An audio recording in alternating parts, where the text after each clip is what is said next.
Decades ago, businesses determined that defined benefit pension plans were not economically sustainable. There are virtually no businesses that continue to offer such benefit plans. In your responses to the survey question regarding pensions, you all said that you would either probably or definitely support measures to reduce the county's future pension costs. In your role as one of 5 supervisors managing Santa Cruz County, you will be responsible for providing direction in negotiations with employee unions. What is your plan to move the county's pension commitments from where we are today to a more sustainable path for the future? Well, first thing I'll say is transparency today, transparency tomorrow, transparency forever. County employees' salaries ought to be public. And I'm not talking about a public records request. I'm talking about on the net, on the website, easy to find out. If you're going to be a public employee and you can't handle your salary being public, don't be a public employee. That's the first thing I'll say. That ties in with pensions. The days of 110% pensions are over with. We're already now entering 3-tiered salaried employees and different pension structures. This has to change. It is changing in our time. This kind of discussion wouldn't have been possible, once again, a couple of years ago. But it's becoming possible now, and people realize that it's an atrocity of sorts. I wish I had a more mild word at hand. But the fact that we provide these excessive pensions as the revenues are shrinking, as we're having to put employees on furlough, is absurd. And we need to look at it, and we need to bring it back into call and revise pensions as they are now. But I'm strong on this transparency thing. We've got to bring pensions and current salaries above board. If you can't handle that, don't be a public employee. Thank you. Thank you, Bob. Terry? Well, the biggest part of this question to me is widely perceived. So, and I'm probably the only person in both of these districts that have negotiated contracts from both sides of the table. I was the president of the Deputy Sheriff's Union for 2 years, and I negotiated on their behalf, and was good enough to be asked back in the 70s to represent the Watsonville police officers at the negotiating table. And then only to find myself in the 90s to be asked by the city manager, Steve Solomon, to be a co-negotiator of labor contracts, 6 of the 8 unions in the city of Watsonville on the management side. So I can tell you the last 6 years, there's been huge strides in rectifying this situation. And by the way, every person's salary has been published by the Santa Cruz Sentinel, and you can go to their website and figure out what people are making now and what they're making in retirement.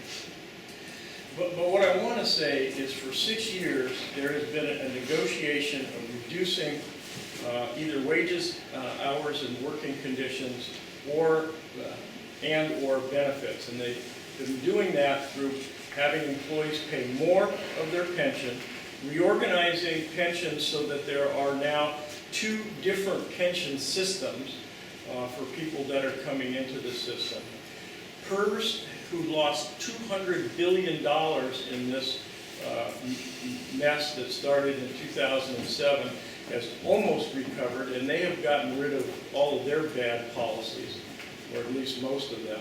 So what I want to say is, you know, things have gotten much better than they were a short time ago. Does that mean that they're perfect? No. What we have to do in these negotiations is negotiate total compensation packages. So that goes way beyond just pensions. That means that we have to, and we have, reduce salaries, reduce the number of employees. The Santa Cruz County Sheriff's Office at one point had lost 17 deputies. I think they're now back to about 10. But the total compensation package has to do with health care, pensions, salary, everything to reduce the burden on the general fund, and you have to do that at the table. You can't say arbitrarily, that's it, we're changing the formula without a negotiated settlement. And I'm probably the person that can keep driving this to a successful conclusion. Thank you, Terry. Yeah, I missed a nuclear You part. did. It was just fine. Dana? You know, my perspective on this is not as a person who's been at the table as a union negotiator or an organizational negotiator, or as a management negotiator. My experience has been as an elected official overseeing the process. I was an elected school board trustee in the Pajaro Valley for 7 years. I have since moved on to the County of Santa Cruz Board of Education, and I hold that position currently. And one of the things that's been important for me, especially in all of those positions, every year, was coming up with balanced budgets and making sure that we could live within our means. And currently, as a county trustee, we don't not only have to worry about our own budget and how we spend money, but we actually oversee district budgets to make sure that they're not getting out of line, and they've got the funds to continue to operate, not only this year, but next year and the year after that. So we have to very much get into details about the union negotiations, because those are the things that compound and move forward and can really be a problem, or not. Probably the most important thing when I've done this is to be a true watchdog, to watch what is going on, to see where the numbers are. It was mentioned earlier that you have to, full disclosure and clarity have to be a part of it. You have to sit down with the bargaining units and management and the board and say exactly what do we have to work with and where are we going from here. One of the important things for me, and recently we've all heard about cities that are in huge trouble going into bankruptcy, school districts, and I don't know about counties, but where they have these huge payments due, coming due to pension plans. And you're looking at them having to take their normal income for an operating year and send it to pensions that have to be taken care of. What's important is to be on top of that.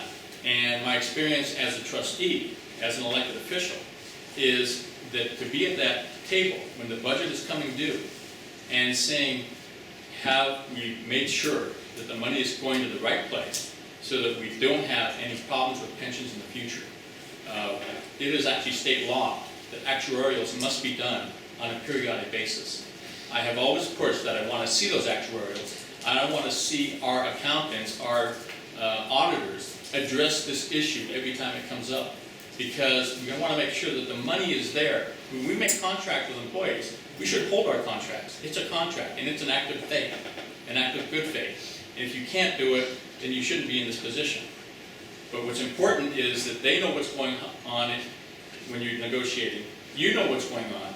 Management knows what's going on. And the public is clear on what's happening. So being on top of it and balancing those budgets and making sure you have the reserves to take care of things is extremely important to me. Thank you, Dana. Ryan? So there's an old saying in politics that everything's been said, but not everyone has said it. Going last, this is one of the challenges. But here's what I have, which is that I've been on the city council for 8 years. In very, very difficult economic times, we balanced our budget every year. We were the first agency in a 60-mile radius to take on pension reform. We got every one of our bargaining units to agree to it. The city of Santa Cruz is now running a surplus. It has one of the highest bond ratings of any city in the state of California, which saves taxpayers millions of dollars. And we did the right thing because we kept an eye on the budget. We did a couple things. One, we made sure that there were no abuses going on, double dipping, all the different ways, and there was none of that in the city of Santa Cruz. Second, I asked the department heads and city leaders and the city council, even though our salaries were very small, to lead by example and take a bigger cut than the other bargaining units, and they did that. And then third, we implemented pension reform that now will have long-term savings going forward. The county followed and they implemented most of what we did. We have to keep a sharp eye on it. One of the issues that we do have to be careful of is we cannot do this as a city or a county alone.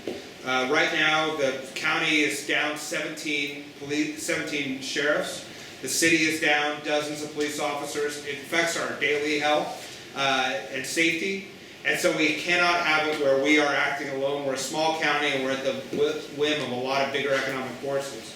So we have to work with our state legislatures, we have to work with PERS, we have to work it with other elected officials around the state. I have those relationships.